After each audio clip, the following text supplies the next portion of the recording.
이례적인 가을 황사와 미세먼지가 지난주 후반에 영향을 주면서 미세먼지주의보가 발령됐는데요.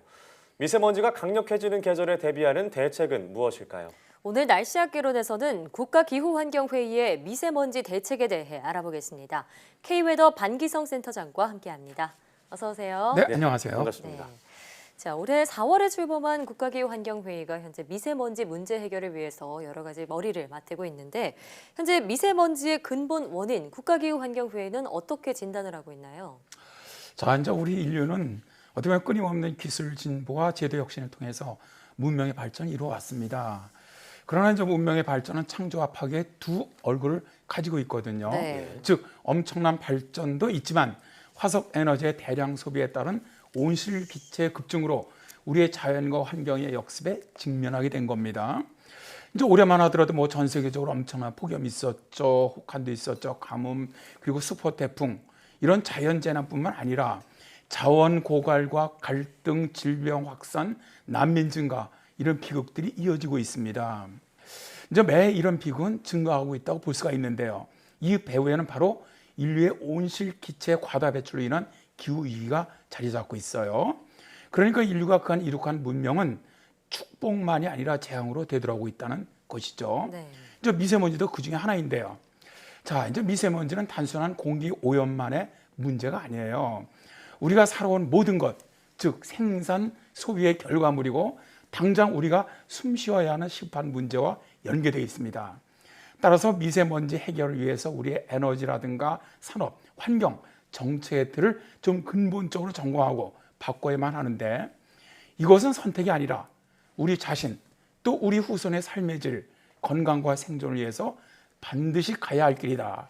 이렇게 국가기후환경회의는 주장을 하고 있습니다. 네, 이 공기는 우리가 살아온 모든 것의 결과물이다라고 하니까 심각성이 더 느껴집니다. 네. 자, 그러니까 이제 국가기후환경회의에서는 미세먼지와 환경 파괴로 인한 어떤 기후 변화와 떼어놓을 수 없는 것이다 이렇게 보는 것이죠. 네, 그렇습니다. 국가기후환경회의는 지혜로운 기후변화 대책이 바로 미세먼지 대책이 된다고 봅니다. 따라서 지금까지 우리가 추구해왔던 물질주의적 인식, 이런 패러다임을 바꿔야 한다는 거죠. 이제는 기후변화를 극복하고 자연과 더불어 살아가는 미래의 지속 가능한 발전을 해야만 하는 때라는 겁니다. 즉, 앞으로도 발전해야 하는데 그것이 미래와 후손의 건강한 삶을 담보로 해서는 안 된다. 이런 뜻이죠. 예. 그러니까 지금의 어떻게 보면 과잉 만족을 추구하는 지나친 생산이라든가 유통이라든가 그리고 소비의 악순환으로부터 벗어나야 한다는 겁니다. 네. 사실 맑은 공기와 물을 마시면서 경제와 산업의 발전을 동시에 추구하기는 어렵죠. 예. 그러나 성장주의나 환경주의 두 극단을 벗어나서 제4차 산업혁명의 기술을 활용한다면 가능한 일이기도 하거든요. 그리고 이러한 노력이 성공하려면 어떻게 보면 인식의 전환을 넘어서 행동의 전환이 요구된다고 국가기후환경회는 보고 있어요. 즉 삶의 질이라든가 건강, 기후변화, 생태계 보호 등 궁극적인 목표들 가치에 상응하는 비용을 좀 지불을 하고 과감하게 투자해야 한다는 것이죠. 네. 이런 사실을 국민이나 기업이나 종교계, 시민사회와 정치권 등을 포함한 각계각층의 사회적인 합의 또 정치적인 지지가 있어야 하고요. 또 이럴 때에만 미세먼지 문제도 해결될 수 있다는 겁니다. 네, 이미 뭐 환경 파괴가 많이 이루어진 감은 없잖아 있지만 그럴 만큼 더더욱 과감한 대책과 함께 사회적인 합의가 함께 이루어져야 한다 말씀해 주셨는데요. 자, 그럼 국가기후환경회의가 미세먼지 저감을 위해서 대책을 만들어 오셨는데 그 과정이 어땠나요? 이 국가기후환경회의는 이제 출범을 하면서 약 한 5달에 걸쳐서 아주 각계 폭넓은 의견을 수렴을 해왔어요.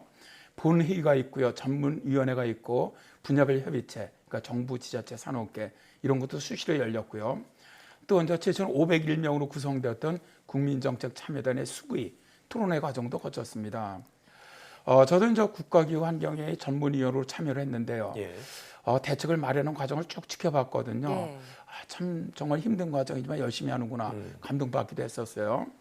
그런데 미세먼지 문제를 해결하기 위해서 국가기후환경회의에서 가장 중요하게 생각한 것이 바로 국민이 참여하는 대책이었습니다. 국민의 좀 지혜를 모아서 미세먼지 대책을 마련하겠다는 건데요.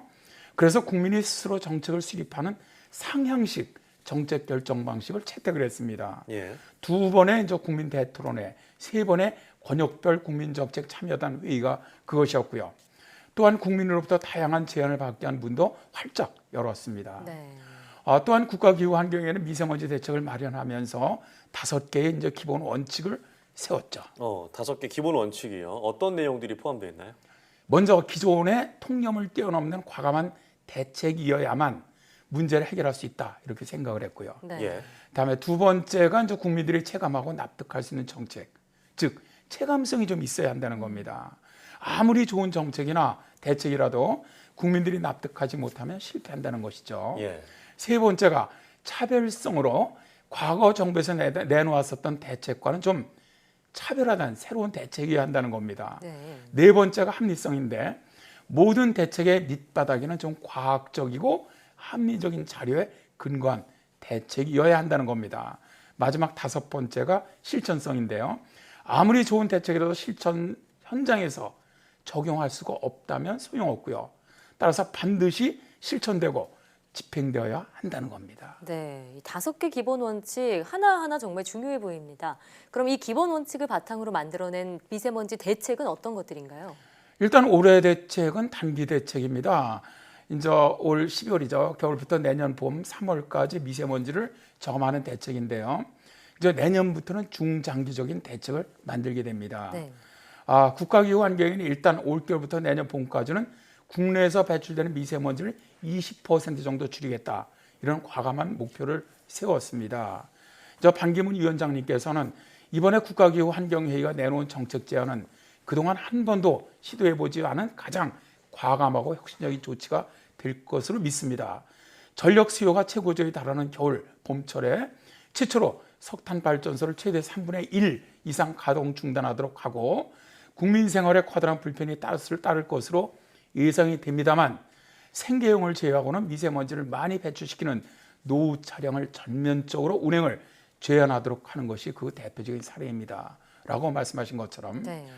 올 겨울과 내년 봄에 실시되는 대책은 정말 과감한 정책이라고 보시면 되겠습니다. 네. 네, 내년 봄까지 이루어지는 단기 대책은 뭐 금방 성과를 확인할 수 있을 것 같고요.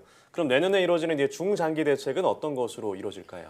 일단 내년부터는 이제 미세먼지와 기후변화 문제를 근본적으로 해결하기 위해서 수송용 에너지 가격차의 개편을 한다든가 또 국가 전원 믹스 에너지 믹스죠 개선을 한다든가 내연기관차에서 친환경차로 전환 로드맵을 포함한 중장기 정책 제안 관련 일을 좀 시작할 거고요. 네. 예. 아울러 인근 국가들과의 어떻게 보면 국제적 협력을 통한 공동의 해결 방안 모색에도 힘써 나갈 겁니다.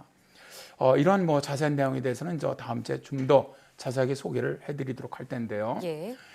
저희 국가기후 환경회의에서는 깨끗한 공기를 만들기 위해서 국민들이 좀 대책을 이해를 하고 적극적으로 좀 도와주었으면 하는 바람을 가지고 있습니다.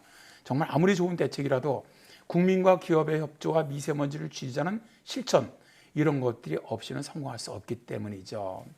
저는 이제 우리의 이런 노력이 합쳐져야만 우리나라 하늘도 푸르러질 것이다. 이런 또 어떻게 보면 희망도 갖고 있습니다. 예.